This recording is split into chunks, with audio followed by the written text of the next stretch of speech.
Pacific as well, sharing regional updates and spotlight some breakthrough projects, of course, in the ROS2 deployment.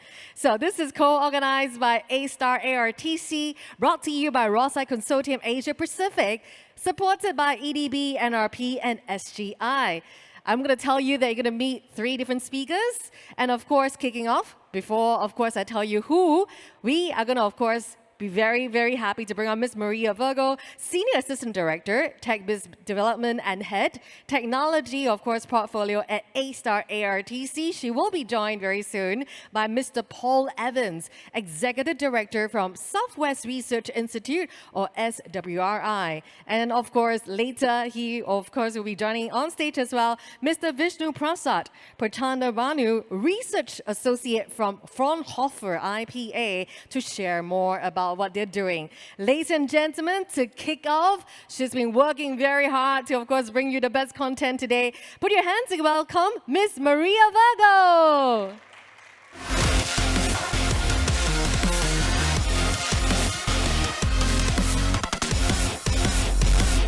Hello, good morning. Oh, finally, good morning. I found my voice. I've been told that I speak very softly at times, so I just need to make sure that things are on.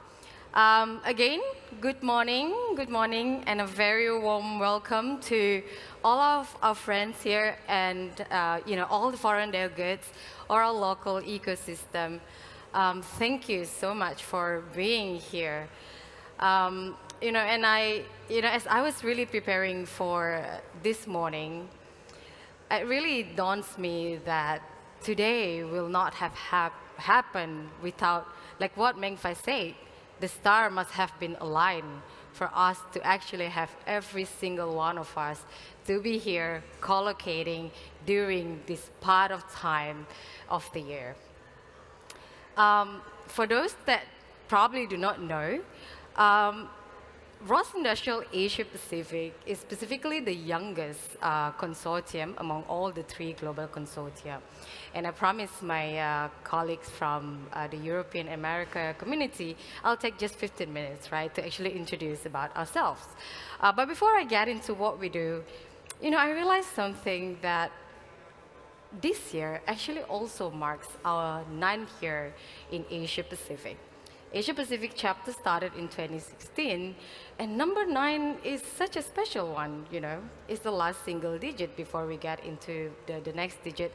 It really signifies elevation and transformations, and what a better way to sort of signifies and celebrates that by having the entire community collocated here in Singapore and having ROSCON specifically to be here at this part of the year. But while I'm speaking here on behalf of Asia Pacific, I will not be able to be here without all of my predecessors. And I'm looking here at, is Minling here already? Is she here? No. But Minling is going to be here as well with us, but I also have Eric here, so can we also have a round of applause of Eric? And I also wanted to really just thank, my team member. Where is Sheila? Is Sheila here, or is she going out already to do something else already? Sheila is here. Okay. So if you ladies and gentlemen, you do not know, today will not have happened without my partners in chaos here. Sheila, is Gordon here? Gordon not here? Where's Gordon? Is Gordon away? Okay, he's probably working in that. But we have cross-agency working together with us today. So Sheila, Gordon, I don't know, is Dylan here? But we also have Dylan, and Dylan is there, over there. Hi, Dylan. Thank you. Please, a round of applause for Dylan. And I don't know whether Yishuan is here. Is Yishuan here from EDB? And okay, of course, all of my friends over at the Enterprise Singapore. Okay, now that I've already gotten all of those things out, I just want to give a very quick introduction about where we are. For those who don't know, ROS Industrial Asia Pacific is hosted at the A-Star ARTC Advanced Manufacturing and Technology Center. We've been around for over 9 years, as I mentioned, and we are sharing the stage together with our global network of consortia. Together, the 3 of us, we hold the Asia Pacific chapter here in Singapore. We have Southwest Research Institute holding the America chapter, and of course my colleague from Fraunhofer holding the European chapter. And as a three region, really, our vision together is really about helping to proliferate robotics adoptions for industrial applications through the open source ROS. And the way we are doing that is really to help in supporting the community. So I remember we just started a long time ago, not many people knows about what ROS is. And I'm so thankful today we are able to say that, hey, people knows about ROS. The fact that people know, what are the common things that happens with all the robots, and people just unifiedly say ROS is an indication that we have done something really great here as well in the region. We're really supporting, instituting the code quality standards, adhering to the industry requirement, making sure that some of these applications can go into a commercial world out there. And one thing that we are really doing here in Singapore is really to help developing the next generation of roboticists. And of course, together with our IHL partners, we help and support the future generations to know about what ROS does and how ROS can be applied. Worldwide, we have about 90 of our members, and we are a proud member of the Open Source Robotic Alliance as well. And this is just a little bit about the ROS Industrial Consortium Asia Pacific, and of course I see some of our colleagues and members over here as well, and we have a very good blend of IHLs as well as the industry and technology partners. Coming to the ROS Industrial Asia Pacific in particular, we have really been playing quite a key role, right, in proliferating ROS. We support the open RMF development. We do a lot of work in that space. So over the last few days, hopefully you have seen some of those work being shared during ROSCon. And later on, for some that probably will be joining us in the site tour, you'll have the opportunity to actually see those robots in action. So we've been developing and implementing this in the Changi Airport Group. We've been working together with the JTC Summit to do an RMF ODP integration, so that really enables us to communicate with the smart building infrastructure, for example. Some of the robots as well in the maple tree. We developed together with our partners from Japan. If I have my IHI friends over here as well, we developed some of the key RMF into the warehouse applications. Of course, there was the Project Elevate, the sandbox that was really procured, to help people adopt Open RMF to test out and creating some of the solutions. And if I have my Kabam Robotics friends here over in SEER as well, we are working together with them to implement the robotics in one of the hotels here in Singapore. Again, if you are going for some of the site tour later, you'll be able to see some of those things. Some other key community engagement we've been working quite closely as well. We do host the annual Asia Pacific Annual Summit every single year. Of course, this year is a very special one. A few years ago, we also signed a Train in Place MOU. This is our commitment to actually help furthering the next generation of roboticists. We conduct ROS meetup together, of course, with the OSRF. And if you are going for the next one, I think there's be one on Friday, which is, if you need more information of that, we have the whole Telegram that runs on ROS Meetup. Find one of us and we'll be able to get you into one of those things as well. And so we're really a lot about really the community. Asia Pacific and ROS in general is all about creating the community of people that wanted to further and adopt these standards. And I don't want to take too much of that, but in general, where we are actually focusing our research domain in Asia Pacific is really going from component to subsystem to the system level. So really cover everything from ROS to driver development and applications, all the way to the simulation and platform integration, including OpenRMF. And I thought, I don't know whether we have already covered this at all during the last few days, right? But seeing OpenRMF and the history that it has been, it started back in 2018, of course, by the hospitals, but it has really gone a long, long way.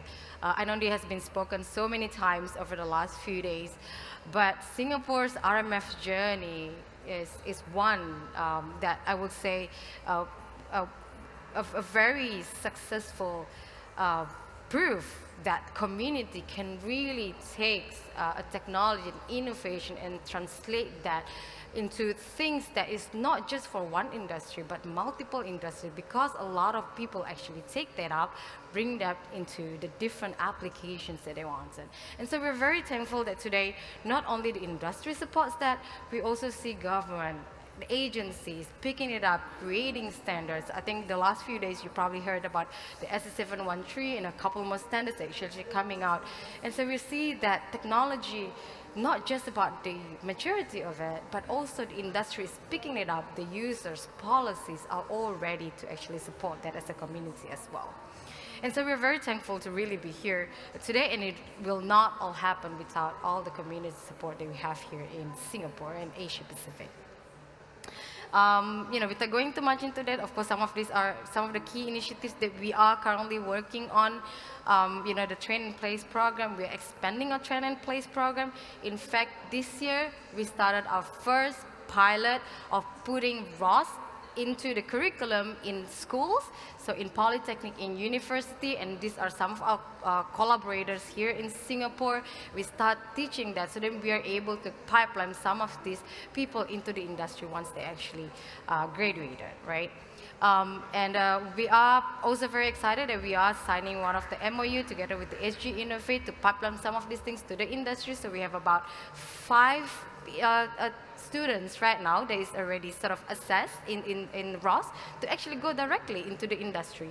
So this is really one of the key steps that we're really seeing how we can bring talent into the real industrial applications. And of course, we are expanding RMF for logistic manufacturing operation, and we are very thankful for our partner, IHI, AWS, Siemens, and we are building some of these things as well on the digital twin solution. It is currently now compatible with Unreal Engine and Omniverse, but we are very happy. Just now when I heard the presentation from Yadu, there will be like a way for us to combine together all the different simulation engine, and that's a very great steps, and really that will enable us to simulate more things on digital twin systems and creating and shortening the risk before it actually gets to the physical space itself. And of course, just now Mengfa shared about the Project Elevate, and I think a lot of you probably would like to ask when and how are we going to be able to use some of those things. And so with that, I'm actually very happy to announce that with the Training Plus program, there is an MOU signing this over there. With the RMF Sandbox, we have some of the partners that will be working together with us as an early adopter to sort of help us to beef up first the space, to understand what the space is about, to strengthen, to refine that sometime in the next quarter. And we were hoping to really be able to launch the entire space sometimes by next year. There will be a virtual and physical part of the sandbox. So I get a lot of questions from our international community whether they will be able to also utilize the sandbox.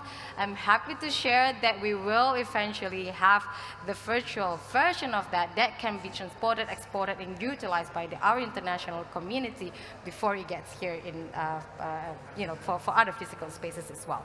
But again, I also want to encourage that hopefully Singapore is just the first one to do the sandboxes. We hope that our global and international community will also be able to replicate some of those things and probably create this network of sandboxes around the world as well. And yeah, with that, I think it's always our hope to really proliferate RMF beyond the facility and retail to high-growth sectors, both in Singapore as well as in the region. So we'll be starting supporting that with Japan and our Vietnam community here in the APEC region, but really hoping that this will go even further globally. And so that will be my last slide, and I will with that invite my colleague from America, Paul, to the stage. Paul.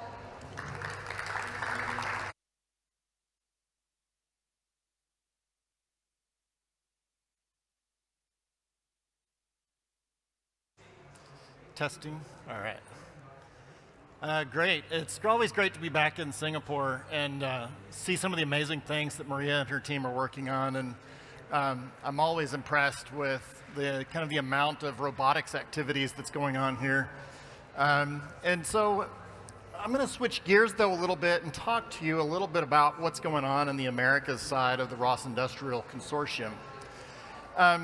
to start out with, first also I want to recognize a couple of people that are key to the Americas program. One of them is Michael Ripberger, who's our technical lead for the ROS Industrial Consortium in the Americas. The other is Matt Robinson, and maybe many of you have met him, and he's our program manager for the program there. Unfortunately, he couldn't make it this trip, but if you've met him before, you know he is absolutely passionate about this program and doing good work for industry. So with that, I'm going to kick us off and talk to you a little bit about, just reflect some on what's going on the Americas side by starting out with a little bit of discussion about some of the challenges that we hear. These are some common themes, threads, if you will, things that we want to be aware of or cognizant of, and this comes from the broader manufacturing community, not necessarily just the consortium members.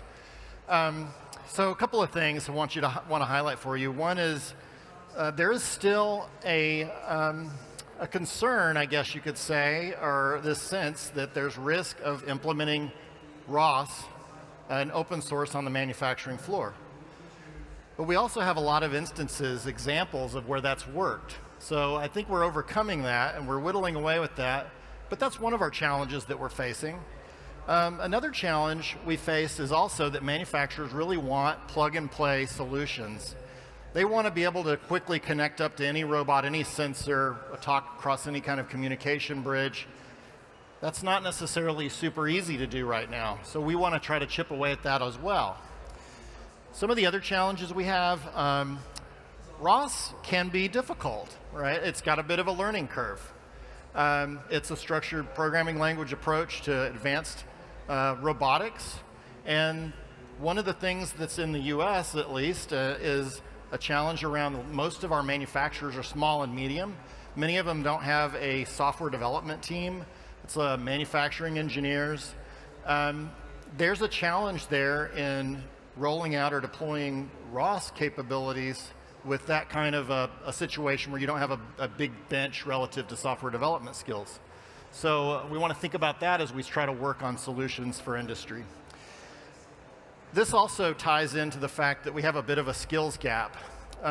So skills gap meaning that we have to address the fact that all of the small and medium-sized manufacturers, and including the integrator network, doesn't necessarily have the right people on the team to do structured programming, whether it's C++ or Python.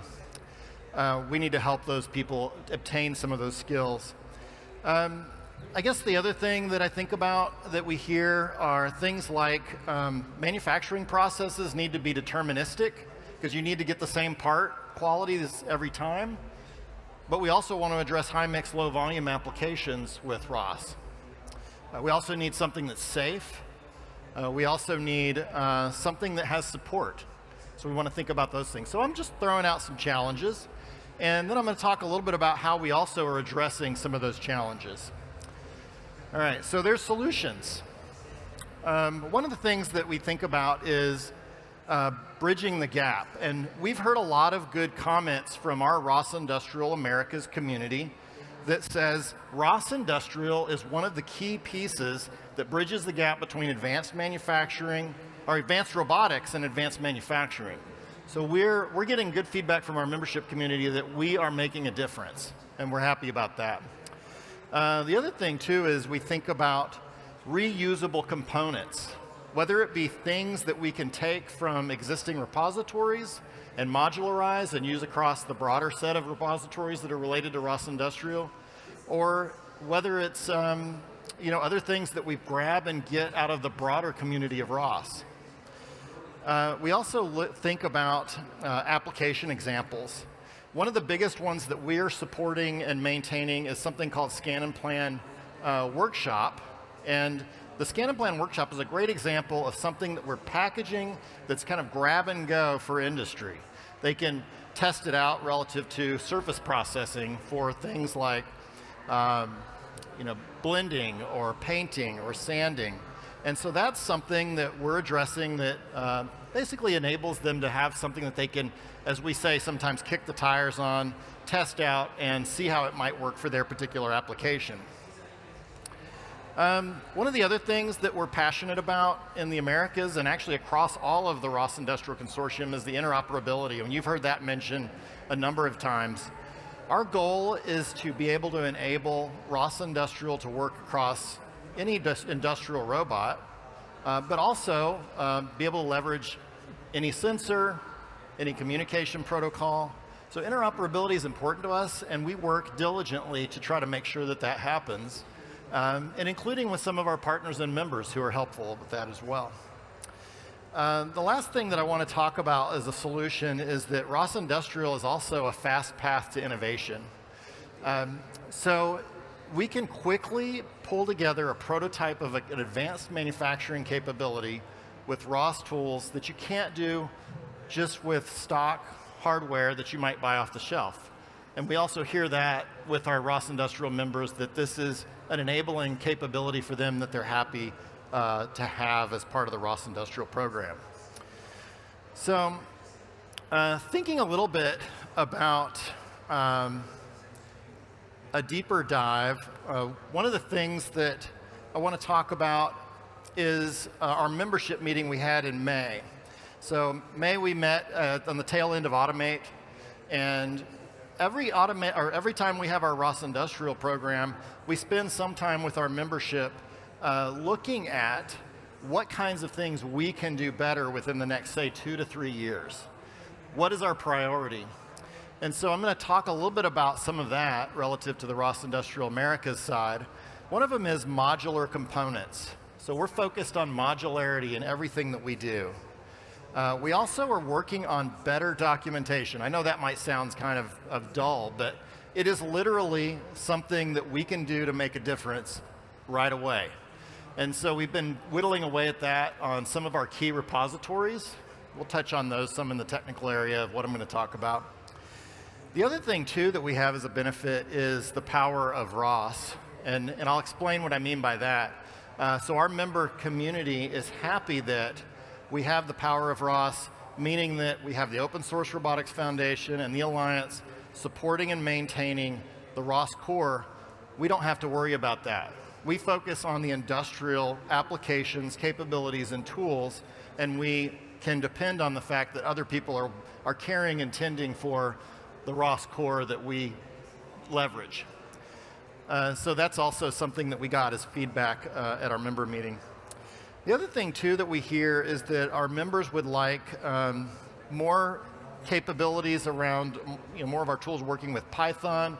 And we do often hear more about wanting no-code development. And we think that's noble, and we're certainly looking at that. So we're working on a few things related to that as well. That's maybe more of a lofty goal that we're chipping away at. And then the last thing I'll mention is that we hear about is containerization, so that we can grab and go with things, and we don't have to worry necessarily as much about dependencies, something that we can just download and it works. And so we're working on containerization strategies also as a result of that feedback. So what I'm going to do is switch over and talk a little bit about some of the more of the technical things. So that was those slides were more of the membership feedback, things that we hear from our community and our manufacturing community in the Americas. But now I want to talk about a few tools and things that we have that are available for the membership. Actually, the greater good of the community. This is open source across not just the consortium itself, but also anybody can kind of grab and go with these things. So the first one I'll talk about is Tesseract, which is a motion planning framework that we have that's heavily tied to Scan and Plan that I mentioned earlier.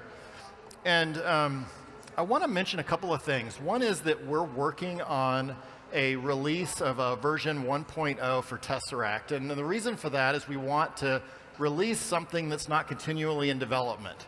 And that's been one of the feedbacks we have from members. They want a stable version that they can just go and use, and let us develop on a beta version that we continue to work on or innovate on. So look for that within the next 2 to 3 months. And then the other thing related to Tesseract is we have the ability to kind of easily swap in and out different kinds of motion planners. And because not every motion planner works for every situation. And so we also offer that as a capability within Tesseract now. The other thing I want to mention too is we have the RViz Workbench plugin that allows us to do kind of more rich debug for Tesseract.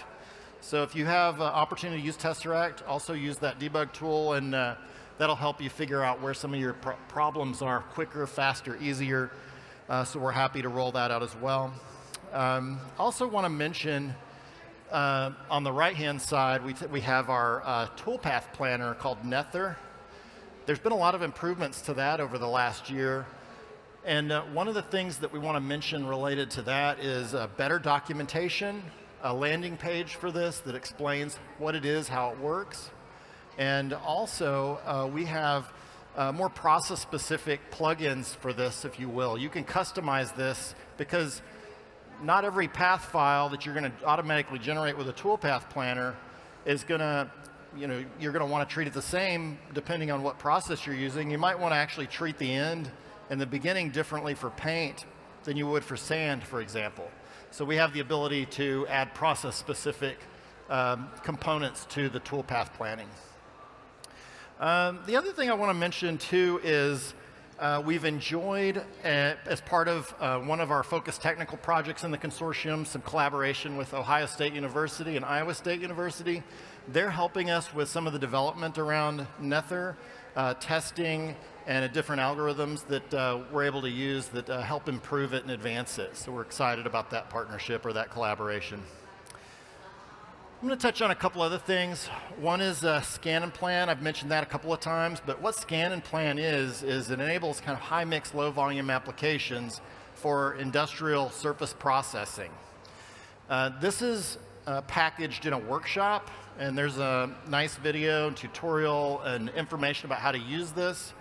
And it essentially gives you the ability to scan your workspace, automatically generate robot paths, be able to select your area of interest, and then have the robot go to work. The important thing I want to mention here is that we're just kind of on the end of what we call milestone 5 for the blending program, and this is targeted specialized castings. So we're doing some heavy work with stone-style grinding, really showing a lot of promise relative to enabling high-mix, low-volume manufacturing capabilities. I guess the last slide I have that I'm going to update you on is a couple of things. One is, we talked earlier about how our membership has talked about wanting easier ways to get into this ROS industrial ecosystem, how to lower the bar and be able to enable it for manufacturers or manufacturing engineers, not software developers. So we've developed this thing called SWORD, which is a offline robotics development environment that's actually built in CAD. So you can do all of your work in CAD, and you can test out different motion planners for your application right in a CAD-like environment. So that's also something that we're continuing to work on and improving, and we hope that you all could try that out and see how it works. The last thing I'll mention is calibration. If any of you have tried the calibration libraries in the past, which is basically calibrating sensors to the robot, you would have discovered that it is very engineering and maybe software development centric. What we've done is worked on making that more user-friendly by adding some graphical user interface for that. And that GUI has allowed us to have easier time for setup and also for performance evaluation of the sensors relative to the calibration to the robot. And I guess last but not least, also here we have really improved the documentation for the calibration library. And there's a nice landing page for the website for this as well in GitHub. And we would look forward for you to try it out and see how it works. And we're always there on the other end of pull requests or help if you need it, and look forward to more work with you all as well as the Americas Consortium. And with that, thank you for your time. I'm going to turn it over to our friend and colleague Vishnu from our Europe Consortium. So thank you.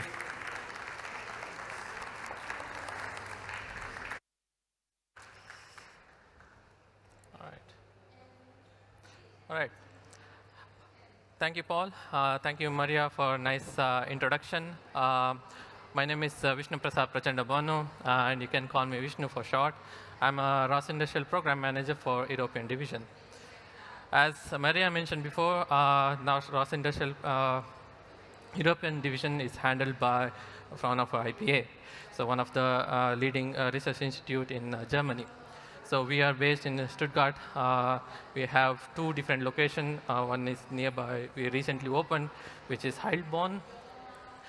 And ROS Industrial Consortium is part of the robotic and assistive system department, where we comprised of different groups handling or focusing on different areas of robotics, such as bin picking, assembly, disassembly, software engineering, and system integration, and so on.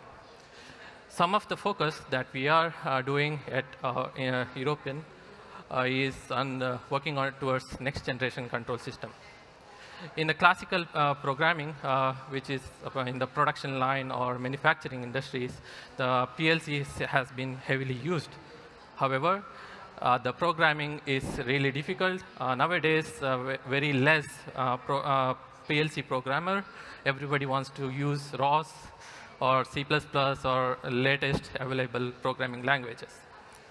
Also, there is a huge gap between conceptualization to development to operation. And if there is something goes wrong, it's very hard to trace back and debug. And the PLC programming is very rigid, and it's very hard to scale up. Therefore, we are working on the next generation tooling. It's a model-based approach developed under one of the EU-funded projects, where all the three sectors, from conceptualization to developers and to operators, easily able to visualize, modify, and monitor the whole progress. If there is something goes wrong in the system, it's easily able to track where the errors are happening and easily able to fix it. And this tooling also help us to generate skills for the robot or the whole manufacturing process.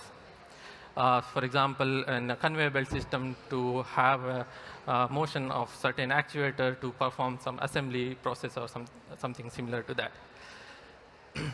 So we have behavior tree skill generation built into this next generation tooling, which automatically generate the skills based on the conceptualized process.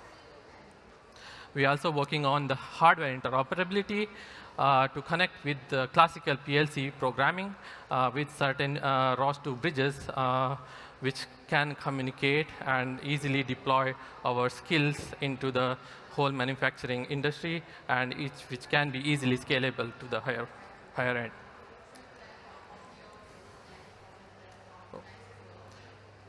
So another one of the area that we are currently focusing on is the intelligent mobile robot manipulators. We are here investigating and training our robot with VLA, VLMs to perform the machine tending operation, machine tending approaches, training the robot to perform the certain task along with the other robots as well. We are also investigating an LLMs to generate behavior tree skills, which can be easily deployed into the robot as well. Another tool that we have been using is since many years is called PyTask. In coming months, we will be open sourcing this PyTask for the community as well.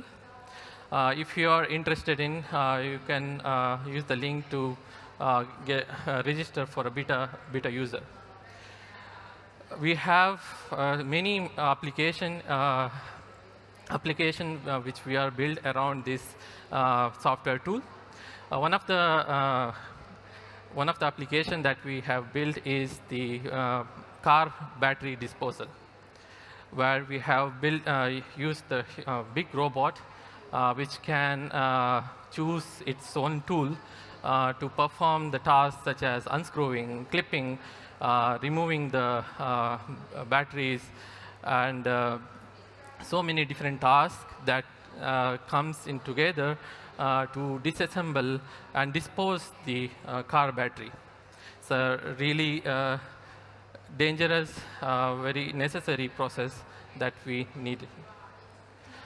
This tool also has force feedback integrated, which can recognize the force exerted from the robot in a certain axis, so that it can perform or based on your designed application.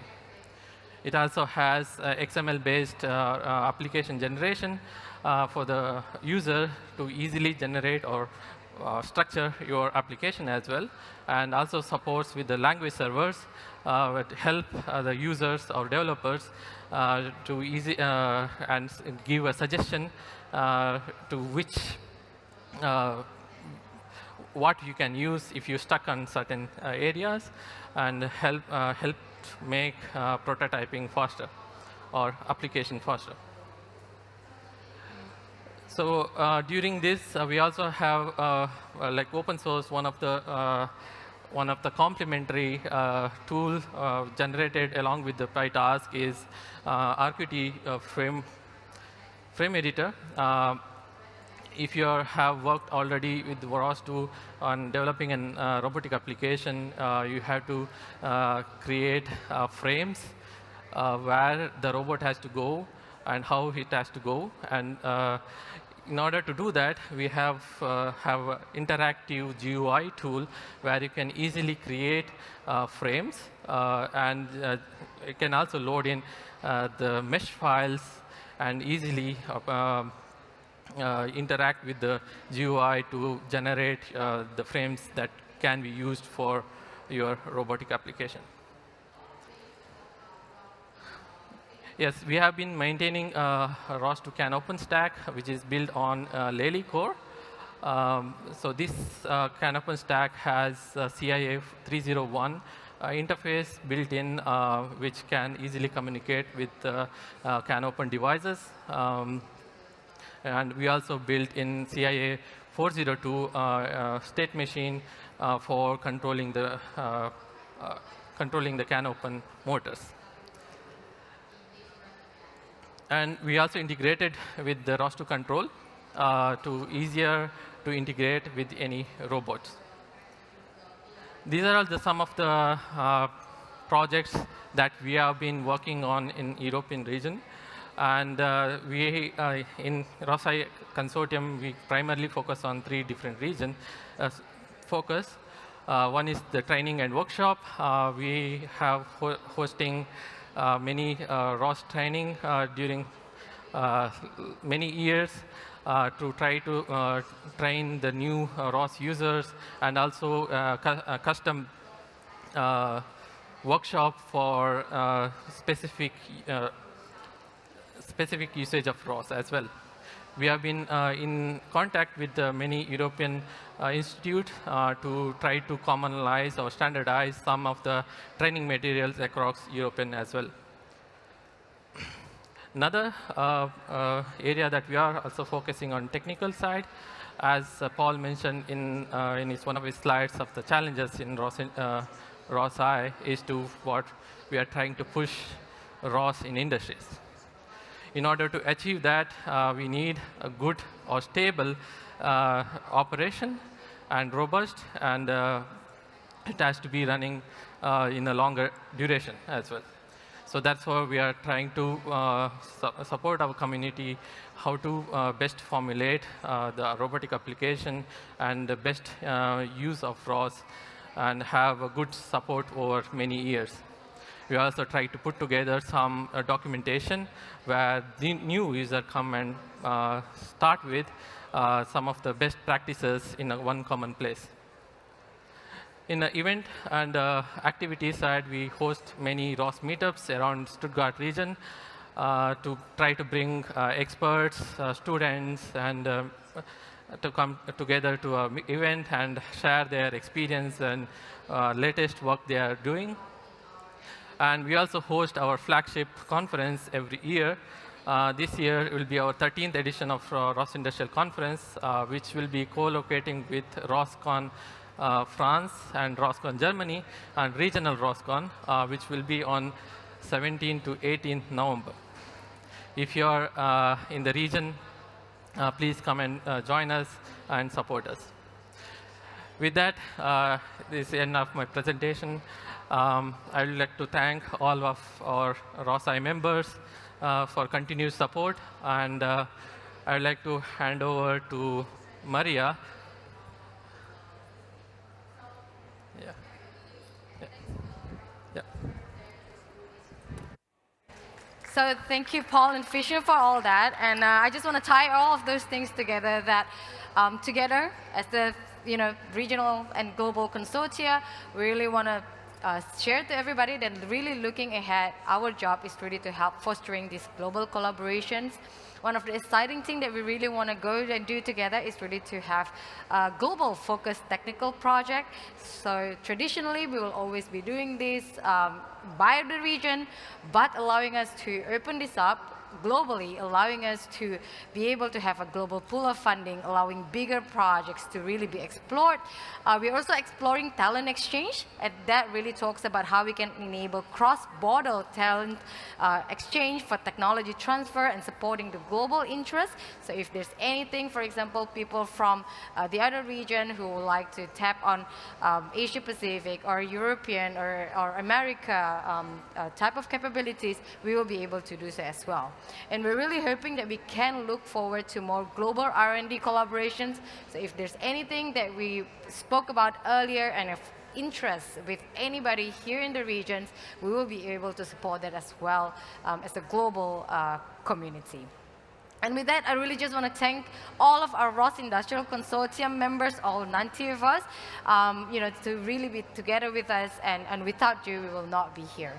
And so with that, I would like to close our presentations from the global consortia. And on behalf of ROS Industrial Consortium, thank you very much. Thank you, Maria, for opening and closing as well. And of course, to Vishnu Prasad and Paul, thanks to, of course, giving us great insights. Once again, let's give them a round of applause. Thank you. Stick around. We have a panel discussion.